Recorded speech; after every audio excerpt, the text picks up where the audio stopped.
My name is Patricia. I'm 27 years old, and I've restarted this recording more times than I can remember.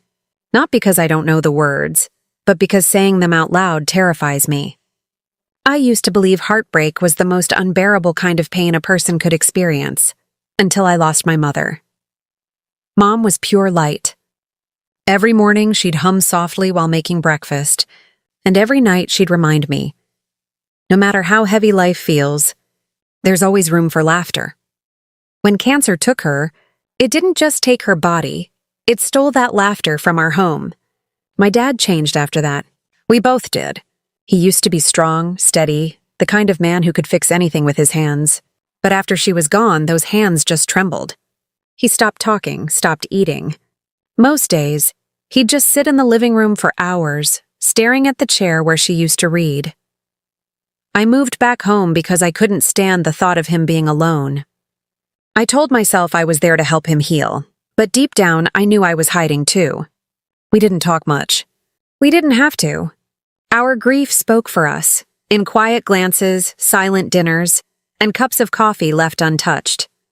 Sometimes I'd catch him looking at her picture, lips moving, whispering words meant only for her. And I'd just watch, feeling him fade a little more each day. Then, one night, something changed. Not dramatically, no thunder, no tears, just a quiet shift. We were watching one of Mom's favorite movies when I suddenly broke down. The sobs came before I could stop them. Dad pulled me into his arms, the way he used to when I was a child. But this time the hug felt different, heavier, lonelier, almost desperate. I could feel his heartbeat racing through my back, and I realized he wasn't comforting me. He was holding on to what was left, me. From that night on, we were inseparable. Not in a romantic way, but in a way that blurred every boundary of what was healthy. We'd stay up talking until 2 a.m, about Mom, about life, about how unbearably empty everything felt. Would you like me to continue rewriting the next part in this same emotional tone and structure? Sometimes I'd catch myself repeating the things she used to say, trying to fill that emptiness in him, trying to become her shadow just because it brought a smile back to his face. But that smile started to haunt me. The harder I tried to help him heal, the more I felt myself slipping away. He began asking me to stay close, calling me by Mom's old nicknames without even realizing it. And instead of stopping him, I let it happen. Because in those moments, I felt like I mattered again. I told myself it was love, but deep down, I knew it was grief disguised as love. One night, I woke to find him sitting outside my door, clutching one of Mom's scarves. His eyes were empty, distant.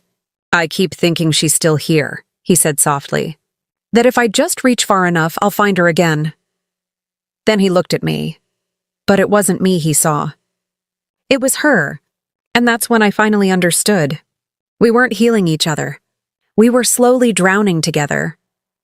Since that night, I've tried to keep my distance, talking less, leaving the house more.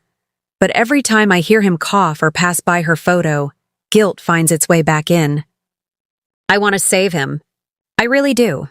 But I don't know if staying close is saving him or destroying us both. So here I am, recording this, because I don't trust my thoughts anymore.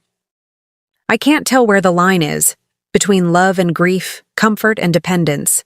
All I know is that when you lose the person who held your world together, you start clinging to whatever's left, even if it's the part of you that's already breaking. And maybe that's the most terrifying truth of all. Sometimes what feels like love is nothing more than the echo of loss, refusing to let go.